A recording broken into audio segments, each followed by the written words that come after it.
semaine, on vous présente l'entreprise Chasse-Marée, une conserverie de Rimouski où est-ce que Guillaume Westning nous présente le procédé de mise en conserve du poisson. Suivez-nous pour savoir comment on emmène les saveurs de la mer jusqu'à nos assiettes.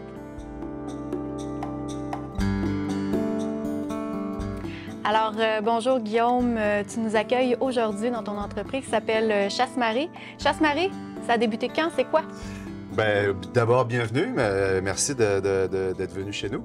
Puis, Chasse-Marée, Chasse-Marée, c'est une entreprise, une conserverie de produits marins basée à Rimouski, entreprise de transformation de produits marins spécialisée dans la conserve.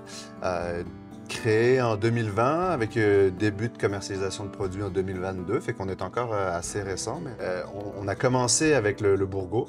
Le bourgeot qui est une sorte d'escargot de mer, là, finalement, sur lequel on a justement développé une première gamme, 3 produits différents pour le faire connaître. Et là, c'est des produits que vous allez pêcher, que vous achetez? Oui, et puis dans le fond, je ne l'ai pas dit, mais Chasse-Marée, ça a été créé par Emmanuel Sanduguay et moi-même. On est 2 associés. Moi, je suis océanographe de formation. Emmanuel, lui, est un pêcheur commercial ici, basé à Rimouski.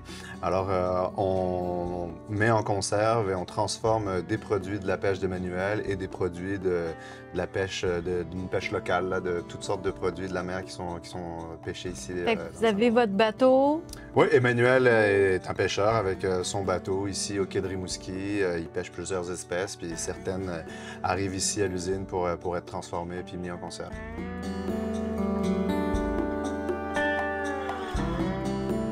Aujourd'hui, on est allé à la pêche au flétan. Donc, on est parti ce matin à 4 heures ce matin, puis là, on revient là, vers 2 heures de l'après-midi à peu près. C'est vraiment le fun, le flétan. Je trouve que c'est un beau cadeau d'avoir ça près de Rimouski. Avant, il n'y en avait pas autant. Puis maintenant, il est vraiment abondant. C'est vraiment une espèce qui est abondante. Donc, on fait quand même des bonnes pêches là, dans le coin. Donc, je vais continuer comme ça au moins jusqu'au 15 juillet parce que cette année, le bourgeot que je pêchais, le pêche principal, qu'on transforme là, ensuite la chasse marine aux conserves de bourgeot, tout du bourgeot que je pêchais. Cette année, avec le ministère de Pêche Océan, décidé de prendre un repos biologique là, pendant la saison de la ponte. Plusieurs zones de bourgeot qui vont moins bien. Cette année, il y a eu un choix là, de fermer la pêche là, entre le 15 mai et le 15 juillet. Donc, il n'y a pas de pêche au bourgeot là, avant le 15 juillet. Donc, on va le laisser se reproduire, puis après ça, bon, on ira en profiter, puis on espère qu'il va y avoir de la relève pour le futur, pour pouvoir continuer à faire des conserves aussi là, à Chasse-Marée.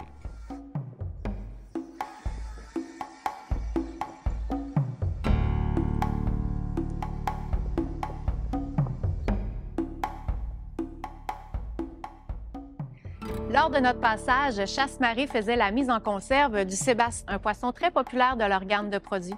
Le sébasse est un poisson qu'on retrouve dans le golfe du Saint-Laurent qui vit à des profondeurs entre 150 et 500 mètres de profondeur.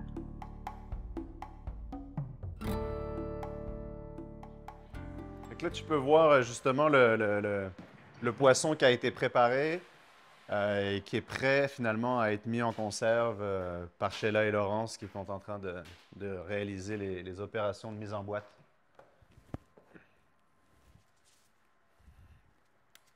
Et tu vois que chaque conserve a la même quantité. Là, on est en train de faire la recette au bacon de mer, le fameux bacon de mer, les algues. Fait qu'on place des petites algues comme ça dans le fond de la boîte. Il y en a aussi en flocons sur les filets de poisson. Puis ensuite, c'est disposé manuellement dans la boîte avant de partir au sertissage pour la fermeture. Il y a une étape de jutage où on contrôle aussi la quantité, le poids final de la conserve avec l'huile qui vient finaliser la recette. Puis si tu regardes par la fenêtre, tu peux voir les beaux petits bateaux qui sont en train de pêcher.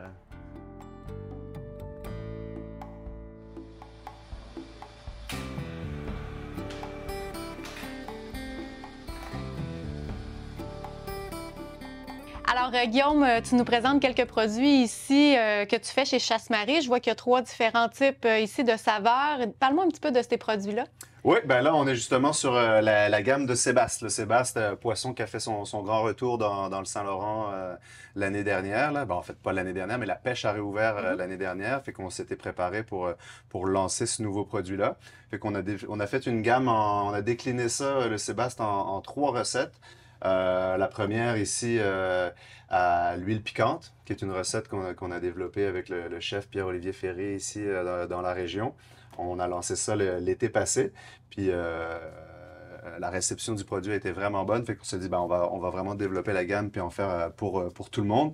Fait qu'on a développé ces 2 nouvelles recettes-là qu'on a lancées ce printemps. C'est tout nouveau. Là. Fait que le Sébaste à l'aneth et à moutarde, puis le Sébaste au bacon de mer, qui est la dulce, qui est une algue ici dans... C'est pas du vrai bacon, c'est pas fumé, il y a pas rien. de viande là-dedans, c'est vraiment une algue. C'est un petit goût iodé, mais ça rappelle un petit peu quand même un petit peu le bacon. Merveilleux. Est-ce que tu nous fais déguster quelque chose? Bon, on peut ouvrir une canne, oui, on va ouvrir une canne de Sébaste, justement, à l'huile piquante, comme on Elle disait. est très belle, hein, la boîte de conserve en passant. Oui, merci. On a travaillé fort justement pour que ce soit aussi beau que bon. Dans la mesure où on le sait, la conserve dans les pays européens est associée à des produits gastronomiques ou raffinés en partie. En Amérique du Nord, beaucoup plus associée à des produits de dépannage. Fait que là, on s'est dit, il faut absolument un format unique, puis faire un bel objet pour que, justement, on rentre dans cette gamme de produits. C'est réussi, là, parce que là, c'est pas un emballage emballage en papier, on a un emballage imprimé. directement sur la canne de métal, sur un produit assez unique. Là. Et là, le piment reste au milieu comme ça, même après tout l'autoclavage. Oui, dans le fond, le piment, lui, il bouge pas. On a un Sébaste qui a été saumuré à sec en premier lieu, dans lequel on a toute une petite recette secrète qui inclut du piment aussi. Un piment local qui pousse ici dans la région et qui est en fait un résidu de piment lactofermenté. Puis nous, on récupère ce résidu du piment, puis ça lui donne un petit umami vraiment intéressant. Puis on rajoute ce piment fort aussi dans la canne qui va infuser justement le côté piquant avec le temps. Là. Ça prend un petit peu de temps. Fait que Et là, quand tu dis piquant, là, est-ce que c'est extrêmement piquant? Non, c'est pas extrêmement piquant. On n'est pas dans un challenge. Exactement. Si on le donne à des Jamaïcains, ils trouveront pas ça trop fort. Mais si on veut se donner un petit kick supplémentaire, on croque dans le piment, puis là, ça va être intéressant. Là, tu vas l'avoir, le piquant. Ouais, je vais goûter à ton Sébastien en premier. On y va ensemble? Allez.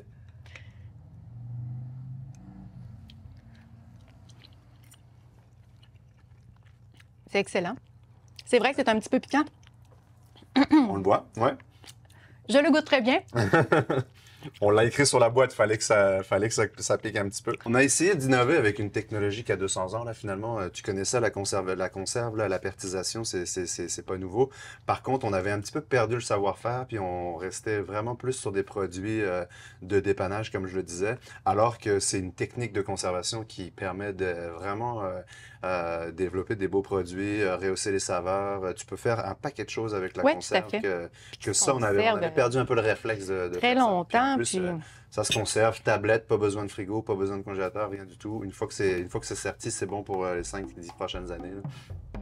En effet, le procédé de mise en conserve permet de détruire toutes les bactéries qui pourraient croître dans un environnement à température pièce, ce qui fait que tout ce qui est à l'intérieur va rester bon tout le temps. Oui, on a une date de péremption sur les boîtes de conserve qu'on achète à l'épicerie, mais c'est simplement une mise en garde de l'entreprise pour avoir un produit qui respecte leur qualité visuelle, de texture et de goût. Mais sinon, c'est tout le temps bon.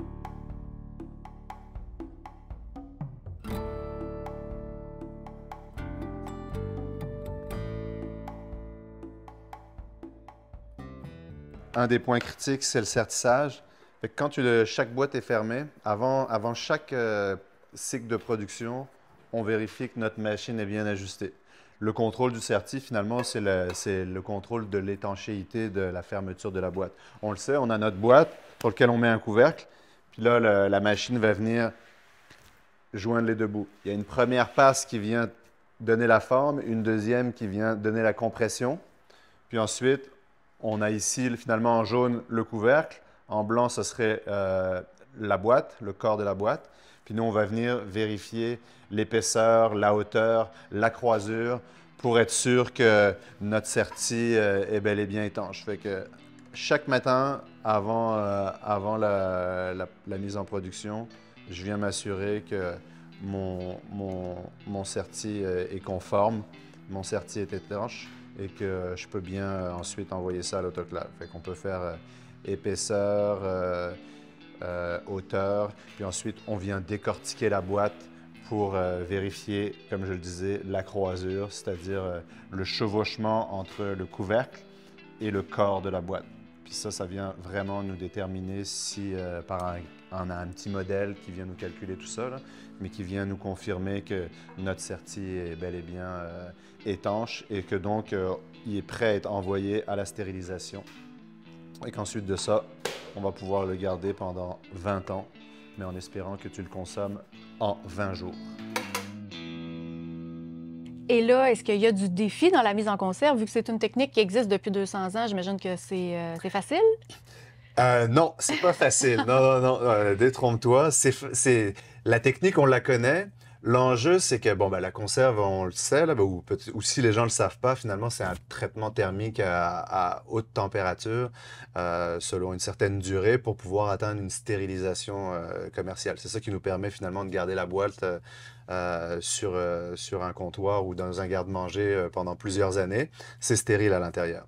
Mais le défi, c'est que tous les aliments ne réagissent pas de la même manière au traitement thermique comme ça. Et tous les ingrédients non plus. Alors des fois, on peut avoir la plus belle recette du monde, on le passe à l'autoclave, et le résultat, il peut être décevant. Et le défi, c'est qu'on travaille avec un produit relativement fragile. Est-ce que le poisson, c'est fragile comparativement à un autre aliment? Ou... C'est fragile. Puis nous, c'est des conserves à pH neutre aussi. Ça fait que souvent, on peut avoir en tête des gens qui font à la maison des conserves de tomates ou des conserves de légumes comme ça, qui sont, elles, des conserves à pH acide. Fait que ça, c'est beaucoup plus facile parce que déjà, il y a beaucoup moins de micro-organismes qui peuvent survivre dans un milieu acide. Nous, on est sur des pH neutres avec une matière première relativement fragile. Fait qu'on peut pas s'imaginer, se dire, bon, pour être sécuritaire, on va mettre ça à 120 degrés pendant 2 heures, puis ça va être stérile, c'est sûr, mais l'apparence puis la texture vont être tout autres. Oui. Alors, il faut toujours trouver le bon ratio de temps-température pour s'assurer d'avoir un bon goût, puis que les aliments gardent toutes leurs caractéristiques organoleptiques le plus possible. Fin de la production matinale, on part notre première autoclave. Dans le fond, une fois que les boîtes ont été remplies et serties, on vient les placer ici pour la stérilisation.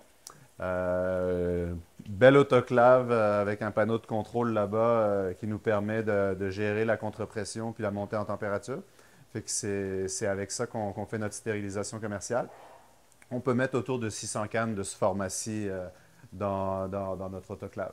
Fait qu'une fois que le niveau d'eau va être rempli, on va pouvoir le fermer puis partir le panneau de contrôle qui vient finalement exécuter notre barème de stérilisation commerciale, c'est-à-dire notre couple temps-température qui permet d'atteindre de la stérilité au centre de la canne. Alors, on va fermer la bête. Hop.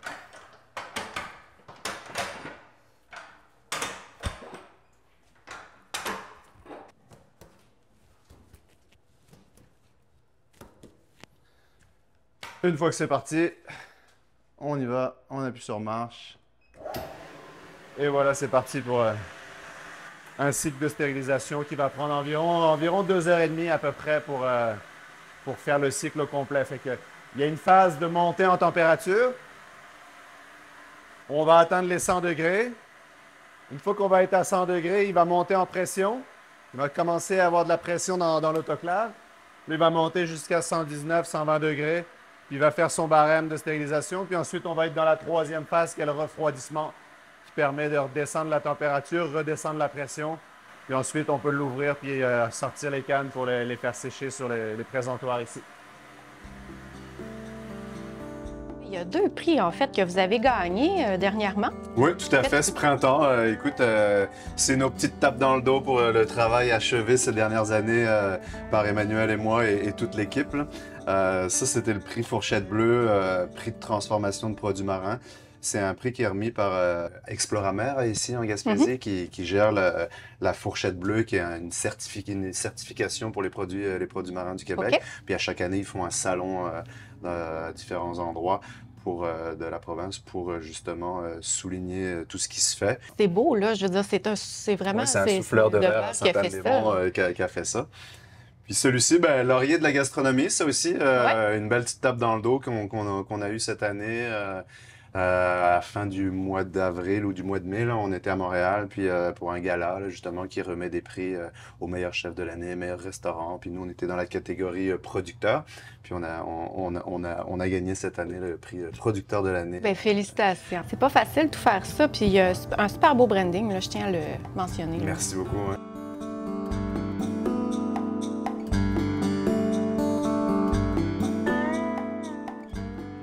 Mais là, on a des employés ici. J'ai vu qu'il y avait 2 jeunes femmes. Il y a toi, il y a aussi ton pêcheur. Emmanuel, oui, on est toute une équipe.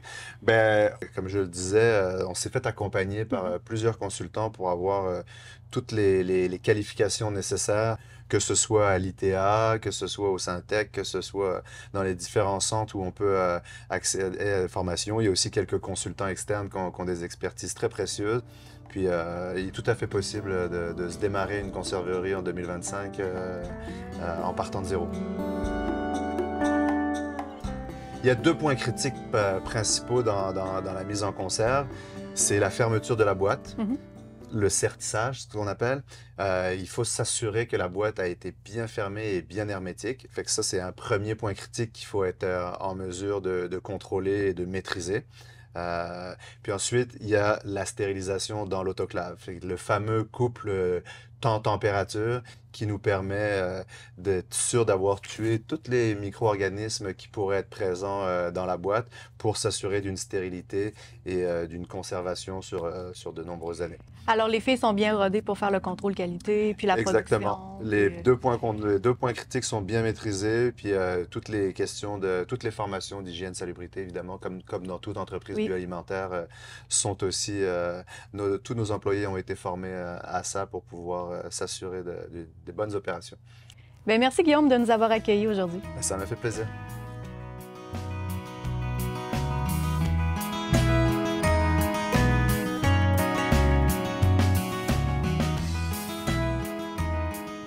Autrefois, on salait ou on fumait le poisson pour le conserver.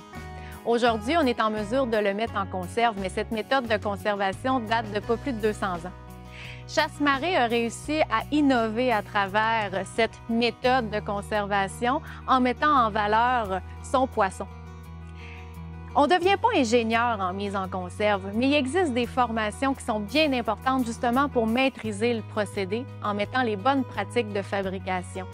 Le procédé de mise en conserve peut être hautement dangereux s'il n'est pas bien maîtrisé.